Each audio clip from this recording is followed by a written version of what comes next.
Let's talk about testing every spirit. So, we're in storms, right? Storms come, and to every storm, there's an answer. Not every answer is Christ sent, though. In testing, there will be solutions. Hear me. In testing, there's going to be solutions, exits, and answers. Let's look at Peter. Peter, when he sees Jesus walking on the water, the disciples scream. They say, "It's a ghost." Peter discerns something, and above the exclamation of fear, he steps all the closer. This parallels Elijah on the mountaintop, and he waits for the answer of the Lord. Come. That's what Jesus says. Come. There is one dimension of truth in not doubting. There is another dimension of truth, that is to know the Lord and his voice, to test and see that it is truly him that is present in the storm, or if it's going to drown you at sea. You see, every word is supernatural. Every single word is supernatural. Whether you believe that or not, every word is supernatural, but not every word is from the Lord. Not everyone is a prophet. A prophet declares the Father's covering. See, the spirit of prophecy of God is to have his future, including embodying truth, not just knowing what's next. You have to know truth in prophecy. You have to have his covering in prophecy. And when the Lord says, "Come," it is prophetic in its own nature because his covering is there, not just what's next. Watch this.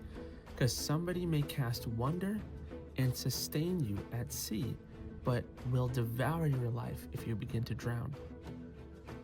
It is only the Lord who is able to cover you in your weakness, your coming and your going. Matthew 15:25-31.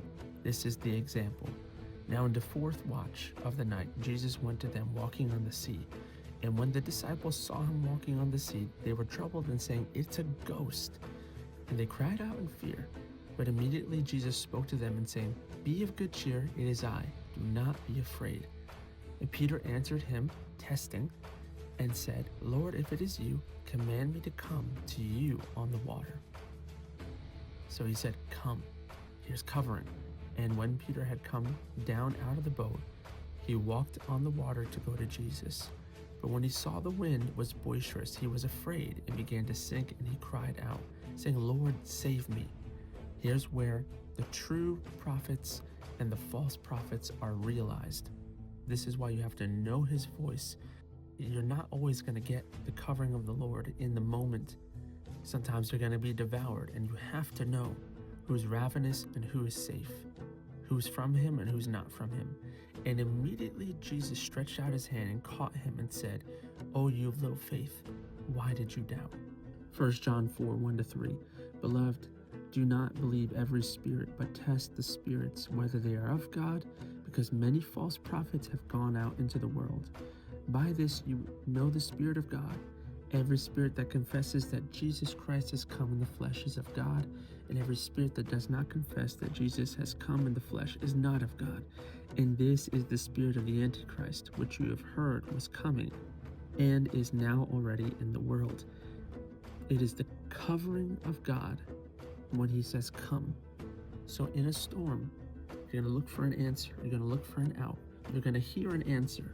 You will hear an answer, but you must know who is of Christ, who is Christ, and who is not.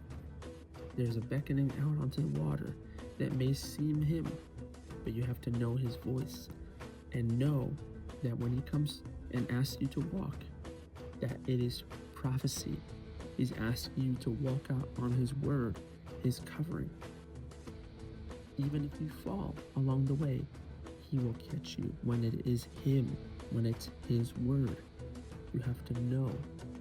Don't look for signs, miracles, and wonders as the reason why you should step out.